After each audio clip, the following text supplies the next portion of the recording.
उत्तराखंड में धामी सरकार को अभी 6 महीने भी पूरे नहीं हुए हैं, लेकिन उससे पहले ही कैबिनेट में फेरबदल की अटकलें तेज हो गई हैं। कुछ मंत्रियों के छुट्टी होने की भी आशंका जताई जा रही है। सवाल इस बात को लेकर है कि आलाकमान की ओर से इस पूरे मसले पर हरी झंडी मिलने की खबर है। सूत्रों का दावा है कि जिस तरीके से यूके SSSC भर्ती घोटाला और उसके साथ साथ विधानसभा की भर्तियों में गड़बड़ी, भाई भतीजावाद का मुद्दा उठा है, उससे आलाकमान बेहद खफा बताया जाता है और उसी मसले को लेकर तमाम तरीके के सवाल और चर्चाएं इसलिए भी हो रही हैं क्योंकि त्रिवेंद्र सिंह रावत जो कि पूर्व मुख्यमंत्री हैं, उनकी दिल्ली में मौजूदगी और इस मौजूदगी के बीच ही पहले जेपी नड्डा के साथ मुलाकात और उसके बाद प्रधानमंत्री नरेंद्र मोदी के साथ मुलाकात त्रिवेंद्र रावत की, यानी कि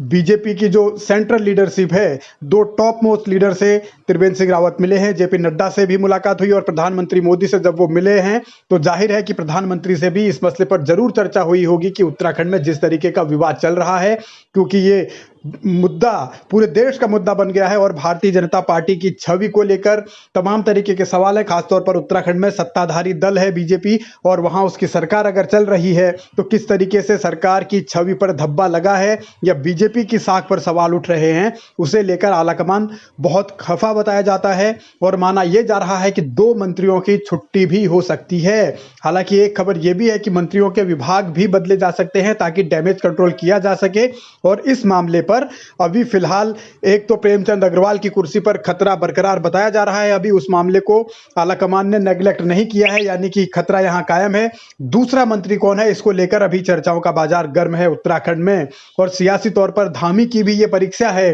क्योंकि मुख्यमंत्री धामी भी यही कहकर आए थे कि जीरो टॉलरेंस की सरकार चलाएंगे और किसी भी सूरत में भ्रष्टाचार बर्दाश्त नहीं किया जाएगा। लेकिन जब भ्रष्टाचार के दाग और दूसरे तरीके के आरोप अपने ही विभाग के मंत्रियों पर, अपनी ही सरकार के मंत्रियों पर लग रहे हैं, तो फिर धामी क्या करेंगे, कैसे अपनी छवि को क्लीन बनाए रखेंगे, ये उनके सामने चुनौती है। सूत्र ये भी बताते हैं कि आलाकमान ने मुख्यमंत्री धामी से भी इस मामले में रिपोर्ट तलब की है और धामी अपनी रिपोर्ट दे चुके हैं, जिसके बाद आलाकमान की ओर से कड़ा एक्शन लिया जा सकता है और ये कभी भी उत्तराखंड के लिए फरमान सुनाया जा सकता है कि इन मंत्रियों को कुर्सी से हटाइए, नए मंत्रियों को लाइए। इसको लेकर दिल्ली से लेकर देहरादून तक चर्चा का बाजार गर्म है। धामी क्या करेंगे, इसको लेकर सबकी निगाहें हैं। धामी को क्या ऑर्डर दिल्ली से मिलता है, इसका इंतजार फिलहाल किया जा रहा है। लेकिन स्वाभाविक तौर पर क्योंकि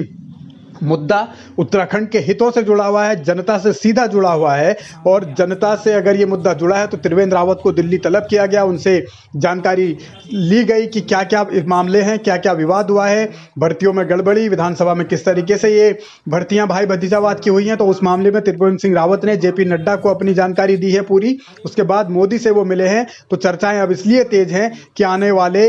वक्त में कभी भी जो उलटफेर है वो हो सकता है।